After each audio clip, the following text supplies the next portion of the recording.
They didn't yell at you, they didn't threaten you, they didn't even say a single word, they just went quiet. And somehow that silence hurt more than anything they could have said. You found yourself texting first, apologizing for things you didn't do, begging for a response, twisting yourself into knots just to get them to speak to you again. And the worst part? You still don't fully understand what just happened to you. What you experienced has a name. It's one of the most powerful psychological weapons a narcissist has. And by the end of this video, you will never be controlled by it again. Stay with me. Most people think the silent treatment is just someone being childish, immature, petty, and sometimes it is.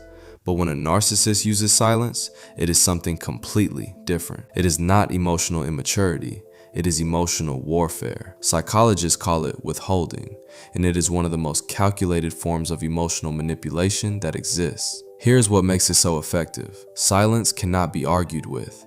You cannot defend yourself against nothing. You cannot resolve a conflict that the other person refuses to acknowledge. You are left completely powerless, and powerlessness is exactly the point. When a narcissist goes silent, they are not processing their emotions. They are not taking space to calm down. They are watching you. They are watching how hard you try, how much you bend, how desperately you reach out. And every text you send unanswered, every apology you offer for something you didn't do, every moment you spend anxious and confused tells them exactly how much power they have over you. The silence is not about them being hurt. The silence is about control. To understand why narcissistic silence is so devastating, you need to understand what it does to your brain. When someone you care about suddenly withdraws all communication, your brain treats it as a threat, not a social inconvenience, an actual threat. Your amygdala fires, your cortisol spikes, your nervous system shifts into survival mode. Research from Kipling Williams at Purdue University found that social exclusion activates the same neural pathways as physical pain. Being ignored by someone you love literally hurts, in the same way a broken bone hurts. And narcissists know this, not necessarily because they studied neuroscience, but because they have spent their entire lives learning what causes people pain. And silence causes unbearable pain to people who care. Here's the cruel irony. The more you love someone, the more their silence destroys you, which means the silence is most effective on the most loving, empathetic, caring people. People exactly like you. Your sensitivity is not a weakness, but a narcissist has turned it into a weapon. Now here's where it gets even more disturbing, because the silent treatment is not just one tactic, it is actually a three-phase cycle. And once you see all three phases, you will recognize this pattern everywhere. Phase 1 is the trigger. Something happens that threatens the narcissist's sense of control or superiority. Maybe you set a boundary. Maybe you called out their behavior. Maybe you simply had a good day that had nothing to do with them. Maybe you did absolutely nothing at all. The trigger doesn't need to be logical. It just needs to make the narcissist feel like they are losing power. Phase 2 is the silence. They go completely dark. No calls, no texts, no acknowledgement that you even exist. And they do this with complete calm, while you spiral. While you replay every conversation looking for what you did wrong, while you reach out again and again getting nothing back. They are perfectly composed because they are in control of this situation. You are not. Phase 3 is the return, and this is the most important phase to understand because the narcissist always comes back, always, but they come back on their own terms. They return when they have decided the punishment is complete, when they have determined you have suffered enough to be properly reset.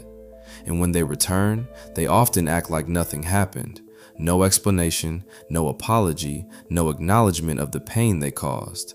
Just a casual text, a normal conversation, as if days or weeks of silence never occurred.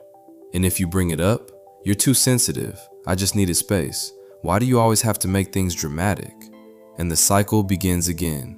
Because every time you accept a return without addressing the silence, you teach them that this tactic works, and they will use it again, every single time they need to reset control. The silent treatment is never random. It is always strategic. And there are 4 specific things a narcissist is trying to achieve with it. Number 1, punishment. They want you to feel pain for stepping out of line, for having an opinion, for existing in a way that didn't serve them. Number 2, submission. They want you to come crawling back, to apologize, to abandon whatever boundary or position triggered the silence in the first place. Number 3, reset. They want to return the relationship dynamic to one where you are grateful just to have their attention, where you feel so relieved when they speak to you again that you forget what you were upset about in the first place. Number 4, information. Your reaction to the silence tells them everything. How many times you reach out, how quickly you apologize, how much you beg. All of this information gets filed away, used to calibrate exactly how much silence is needed next time, and there will always be a next time. This is what most psychology videos don't tell you, because knowing what's happening is powerful, but knowing what to do is what actually protects you. First, stop chasing the silence. Every message you send to someone who is deliberately ignoring you reinforces their behavior. It tells them the tactic is working. It is one of the hardest things to do when your nervous system is in panic mode, but it is the most important. When the silence starts, you go quiet too. Not as a game, not as revenge, but as self-protection. Second, reality check yourself. Narcissistic silence is designed to make you believe you did something terribly wrong. Before you apologize for anything, write down what actually happened, from your perspective, without their filter on it. Ask yourself if you would advise a friend to apologize for this.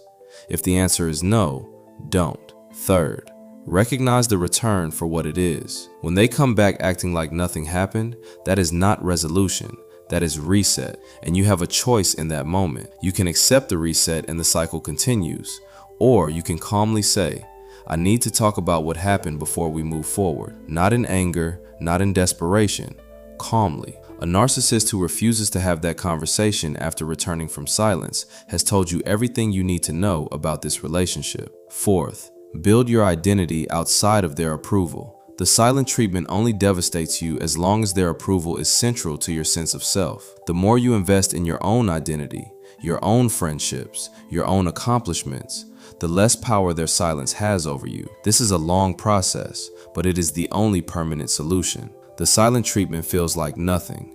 No words, no actions, just absence. But now you know. That absence was designed. It was calculated. It was meant to shrink you. And understanding that changes everything. Because you cannot fight what you cannot see. But now you see it. The next time the silence comes, you will recognize it for exactly what it is. Not love being withheld, control being applied, and a person who sees control for what it is cannot be controlled by it. If this video opened your eyes, give it a like right now. It helps more people who are trapped in this pattern find their way out. Subscribe to MindForge for psychology content every week that helps you understand people better. And tell me in the comments, have you ever experienced narcissistic silence? Just say, I've been there. You don't have to say anything else. But I want you to know you're not alone. See you in the next one.